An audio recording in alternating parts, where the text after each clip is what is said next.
everyone, this is Veronica and today we are going to discuss a very important topic, that is extortion, which is now a new offense in J&K, and J&K has become the first state in our country to criminalize sextortion.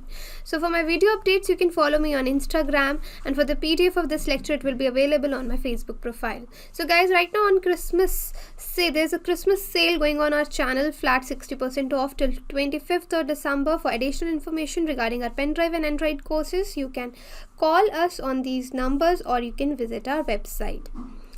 So guys, why it is in news? As I told you, Jammu and Kashmir has now become the first state in India to ban sextortion, to criminalize sextortion, and they have introduced two amendments that will be introduced to the J&K Criminal Law Bill and Prevention Corruption Bill 2018. So barely months after the Me Too movement, that gained momentum in the country, J&K has become the first state to enforce a law banning sexual exploitation of women by those in positions of power or having a fiduciary relationship or a public servant. The move is being hailed as India's first law banning sextortion.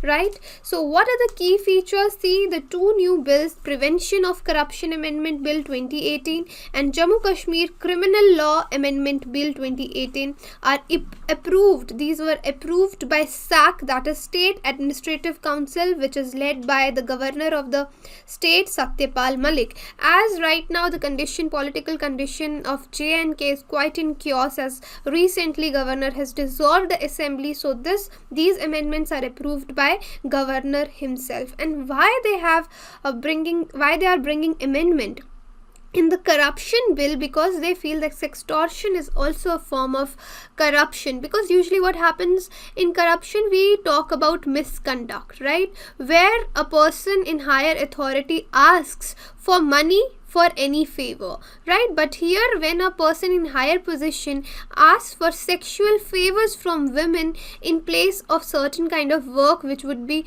possible in his authority, that is why we have dealt this topic. We have brought it under corruption bill. So obviously it is a crime, that is why it is in criminal. It will be introduced in criminal law amendment bill, right? So let's see more about it. Now, the sextortion is a specific offense which is inserted in the Ranbir Penal Code. So like in center in India we have IPC, Indian Penal Code, but J&K has its own constitution and a separate penal code, that is Ranbir Penal Code, we call it RPC.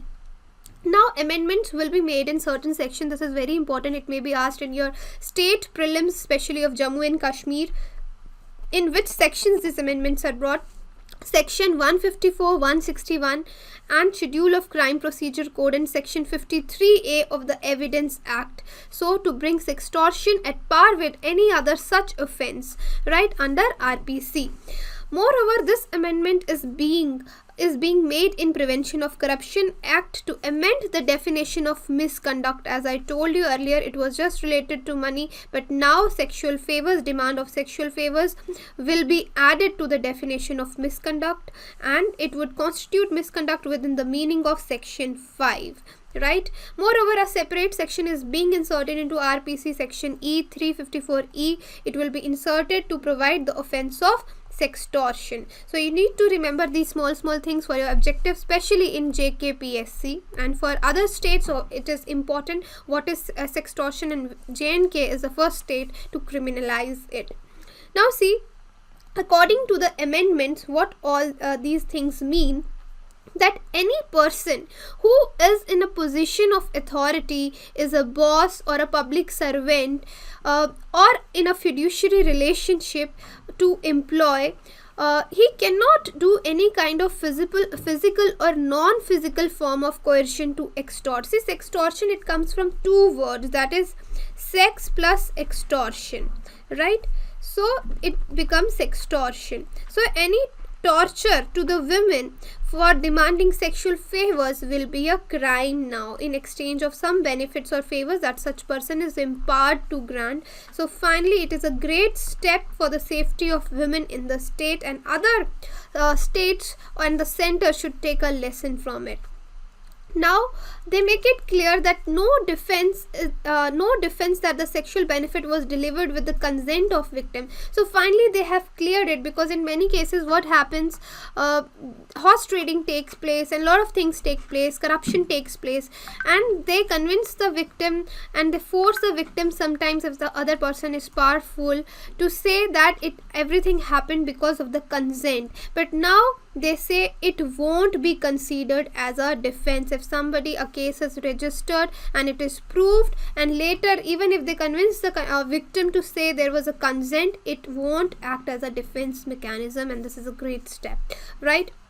And let's see what is the penalizing priority. So any person who will commit this offense, there will be a rigorous imprisonment that will be not less than 3 years, and in many cases it can even be extended to 5 years, and there will be fine also. So the offense is bailable, non-bailable, no bail can be provided to you, and non-compoundable, that means no compromises between the parties can take place. So even if Madam A is accusing B and it is the crime is proved and later there's some kind of compromise, that means no compromises will take place once it is proved. So there's a lot of politics going in the state also. We'll talk about that there are different parties in the state like PDP and NC, Congress, BJP, obviously these are the state parties. Now the PDP leader, senior leader Naeem Akhtar, he has said that the governor's move to introduce a new law or amend an existing provision on an almost daily basis may be constitutionally permissible, but is politically inappropriate and morally questionable, because he's saying, because right now assembly is dissolved there and governor is taking the decision. So he's saying the primary job is to conduct polls, primary job of governor and the center in the state is to conduct polls, and they must leave all these decisions to an elected government.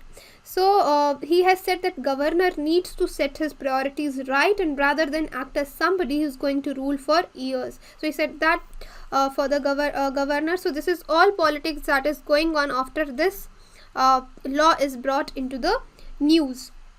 And even the other leaders have said that they welcome the governor legislating a new law or amending an existing one if it is for better governance. However, he should refrain from any act that may entail restructuring the constitutional framework of the state and its special status. As you know, 370 and 35A.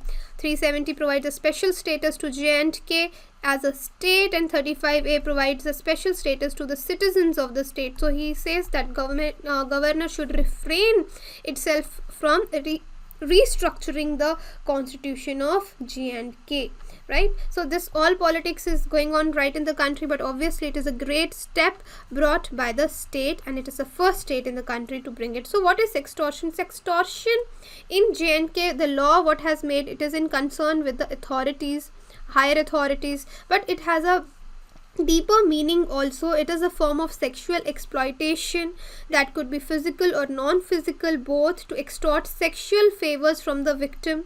And there is broad category of sexual exploitation. It could take place in many ways. Even if somebody is threatening a particular person because of sexual images or information is the means of coercion, and it all such kind of exploitation comes under sextortion. Because of lately there were many cases around the globe in India where there are many porn sites are keeping a track of women activities on the website, and later they are blackmailing them for certain kind of favors. So all these things come under sextortion. And we mentioned Ranbir Penal Code here. As I told you, Jammu and Kashmir has a separate constitution and separate Ranbir Penal Code. Instead of IPC, they use RPC.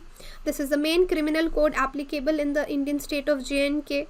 And you know about Article 370, which provides a special status to the state. RPC came into force in 1932, and this code was introduced during the rule of a Dogra king, Dogra dynasty. Ranbir Singh was the ruler at that time, and it was made on the lines of Indian Penal Code prepared by Thomas Babington Macaulay. So you should know about this because it's a special feature about the state. So thank you, and you can ask me queries on the social network, and for the PDF Telegram channel, on Telegram channel it will be uploaded. Thank you.